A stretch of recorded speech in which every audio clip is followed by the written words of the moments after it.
Қайырлы күн, құрметті YouTube каналының көрермендері. Бүгін сіздерге Тарих мектебі каналы ғұндар туралы тарихи деректерді ұсынады.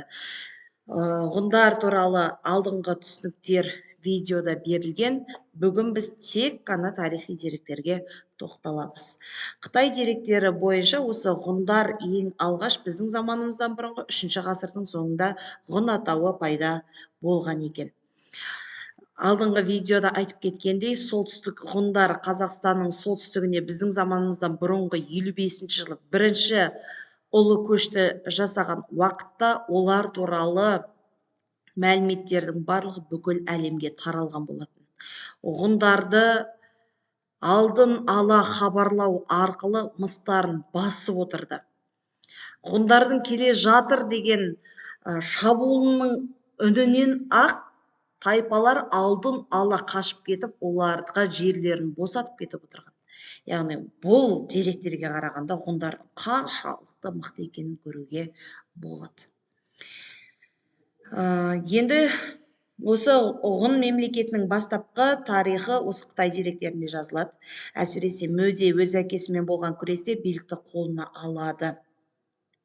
Дұңғылар мақсатымен 2 рет елшілік жіберіп, Мөденің арғымағы мен әйелін беруін талап етіп, одан кейін жер сұрап келгенде, жер дегеніміз мемлекеттің негізімен ырысы, оны қалай береміз деп дұңғыларға қарсы шабуыл жасағаны және олардың аумағын өз территорияларына қосып алғандығы айтылады екен. Ғұндардың күш қуаты туралы да, ғұндардың құдіреттіліктері сондай, олардың елшісі қолындағы Шанюйдің сенім таңбаларымен көрші елдеріне барады. Және ол елдер бір мемлекеттен екінші елдерге шығарып салып, азық-түлікпен қамтамасыз етіп тұрады деп жазған екен. Яғни ғұндардың ең атауы Хунну, Сюну атаулары Қытай деректерінде жазылған. Келесі атақты ғұн танушы Лев Гумилевтің жазуы бойынша біздің заманымыздан бұрынғы 209 жылы Орталық Азияда Мөде басқарған ғұн державасы пайда болды. Мөде өз әскерін жинап, Дұңғу еліне шабуыл жасады деп те Гумилев мақұлдап келісімге келіп жазған екен. Ортағасырлық тарихшы Махмұд Қашғари ғұндардың отырықшылыққа көше бастағаны және олардың түркіле бастағаны жазылады. Ал атақты Византия елшісі Приск болса 448 жылы Аттила сарайында елшілікте болған. Ол Аттиланың сырт келбетін былай деп сипаттайды. Бір көрген адам оның нағыз азиялық екенін бірден айтады. Басы үлкен, орта бойлы, мығым денелі. Қараған жерін тесіп өтетіндей көзқарасы сұсты, қозғалысы шапшаң, сенімді, дауысы күмістей сыңғырлайды, әрі құлаққа жағымды деп көрсеткен.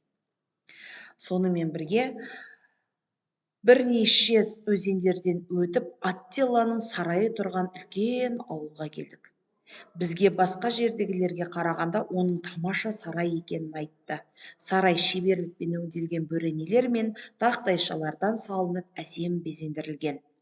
Мен мұндай патша сарайының сәнін келтіргенін басқа ешқай жерден көргенім жоқ деп айтады. Сонымен қатар, олар соғыстан кейін тынығады, әрі қамсыз тіршілік етеді. Әркім қолында барымен қанағат етеді де, әппақ тастан қалаған моншаға ерекше таңғалғандығын жазып өтеді. Келесі дерек.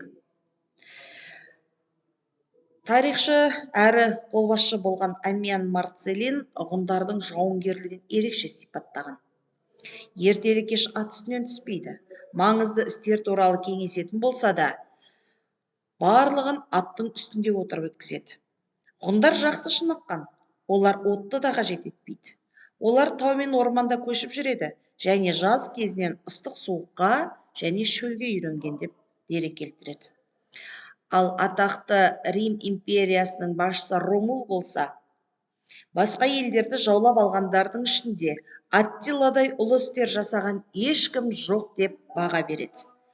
Сонымен бірге атақты тарихшы Йордан ғұндар жеңімпаз қолбасшыларын жартылай құдай ретінде мойындады, оның даңқы таң қалдыруға лайық деп көрсеткен. Енді Европа әдебиеттерінде ғұндарды Құдайдың қамшысы, Құдайдың жазасы және аспан салтаттылары деп те атаған. Әсіресе италиялық ақын Данте Алигридің құдіретті комедиясында және атақты кеңінен танылған Нибелунгтер туралы жыр эпосының кейіпкерінде Аттила өте үлкен сипатталады. Енді итальян музыканты Джузеппе Вердидің Аттила операсы бар. Осы Аттила операсында 1846 жылы жарыққа шығып, Аттиланың құдіретті күші туралы сипаттаулар операда музыка арқылы әлемге танылған болатын. Жалпы тарихшылардың ішінде ең алғашқы шығыстанушы, Қытай танушы Шоқан Уәлихановтың еңбектерінде Аттиланың аты ерекше аталады.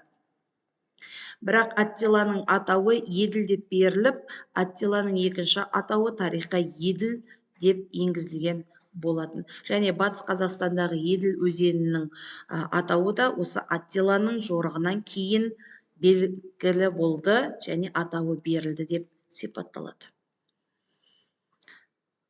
Алаштанушы жас ақын Мағжан Жұмабаев «Күннен туған пайғамбар» деген өлеңінде ғұн түріктердің аталары деп жазады.